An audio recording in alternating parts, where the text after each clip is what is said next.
हमारा अगला टॉपिक है मल्टीप्लिकेशन ऑफ मैट्रिसेस, यानी दो मैट्रिसेस को मल्टीप्लाई कैसे करते हैं। मल्टीप्लिकेशन के लिए आपने 3 स्टेप्स याद रखने हैं, जो कि मैंने, जैसे कि आप देख सकते हैं कि मैंने 3 स्टेप लिखे हुए हैं। एक है कन्फर्मेबल फॉर मल्टीप्लिकेशन, दूसरा है कि किस तरह से आप मल्टीप्लाई करेंगे, और तीसरा ये है कि जब आप मल्टीप्लाई कर चुकेंगे तो उस मैट्रिक्स का ऑर्डर क्या आएगा। ठीक है, तो सबसे पहले देखते हैं कि कन्फर्मेबल फॉर मल्टीप्लिकेशन क्या है। मल्टीप्लिकेशन के लिए ये देखना पड़ता है कि जो दो मैट्रिसेस आप ले रहे हैं क्या वो मल्टीप्लाई हो सकते हैं या नहीं हो सकते। ठीक है, तो वो हम किस में देखते हैं, फर्स्ट स्टेप में कन्फर्मेबल फॉर मल्टीप्लिकेशन, क्या ये दो मैट्रिक्स जो आप ले रहे हैं वो मल्टीप्लाई हो सकते हैं या नहीं। वो ऐसे देखेंगे, सपोज आपके पास ये दो मैट्रिक्स हैं, एक ए है और एक बी है। ठीक है, अब हम ये देखेंगे ए को मल्टीप्लाई करना है बी के साथ। ठीक है, ठीक है, तो ये कब इनकी मल्टीप्लिकेशन पॉसिबल होगी, when number of columns of A is equal to number of rows of B.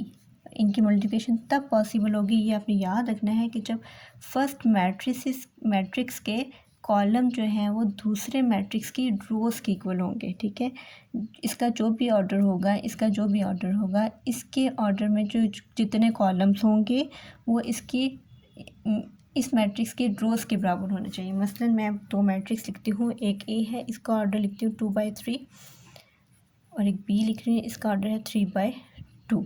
ठीक है, अब इसके कॉलम्स कितने हैं, 3, और इसके रोज़ कितनी हैं, 3। ठीक है, तो इसका मतलब ये है कि इन दोनों की मल्टीप्लिकेशन पॉसिबल है। यहाँ से अगर आप इन दोनों को चूँकि मल्टीप्लाई करना है तो ये चीज़ बराबर होनी चाहिए कि मैं इनको इकट्ठे लिखूँ, मल्टीप्लाई करने के बाद इनको इकट्ठे लिखना पड़ेगा। इसका ऑर्डर है 2/3, इसका ऑर्डर है 3/2। तो आप चेक कर सकते हैं कि कॉलम्स और रोज़ जो हैं वो बराबर हैं, इसका मतलब इनकी मल्टीप्लिकेशन पॉसिबल है। अगर मेरे पास एक मैट्रिक्स होता है सी, इसका ऑर्डर है 1 × 2, और डी है, इसका ऑर्डर है 1 × 1, इसके कॉलम्स हैं 2, इसके रोज़ हैं 1, तो अब इनको अगर कंबाइन करें तो ये इक्वल नहीं है, इसका मतलब है इन दोनों की मल्टीप्लिकेशन पॉसिबल नहीं है। तो ये तो फर्स्ट स्टेप में ही यहाँ पे कैंसिल हो जाएगा। ठीक है, जिनकी मल्टीप्लिकेशन पॉसिबल होती है उसी के लिए ये 3 स्टेप्स फॉलो होंगे। समझ आ गई। अब हम लोग देखते हैं, अब एक एग्जांपल ले लेते हैं। ये मैंने दो मैट्रिसेस ले लिए हैं, इसका ऑर्डर पहले देख लेते हैं इनकी मल्टीप्लिकेशन पॉसिबल है या नहीं। इसका ऑर्डर है 2/2, इसका ऑर्डर भी है 2/2, 2 रोज़ 2 कॉलम, इसके कॉलम्स इसकी रोज़ के बराबर हैं। ठीक है, इसका मतलब है मल्टीप्लिकेशन पॉसिबल है। अब हम इस स्टेप में चलते हैं, ये जो सेकेंड स्टेप है ना, मल्टीप्लिकेशन पॉसिबल होगी। ठीक है, अब हम इस स्टेप में चलते हैं कि हम मल्टीप्लाई करेंगे कैसे। दोनों मैट्रिसेस को इकट्ठे लिखेंगे, 3 6 2 0 1 5 2 1। ठीक है, अब वही जो एरोस मैंने डाले हुए थे, एरोस डालेंगे हम, ये हमने एरोस डाली है। अब करते हैं मल्टीप्लाई करने का तरीका देखें कैसे मल्टीप्लाई।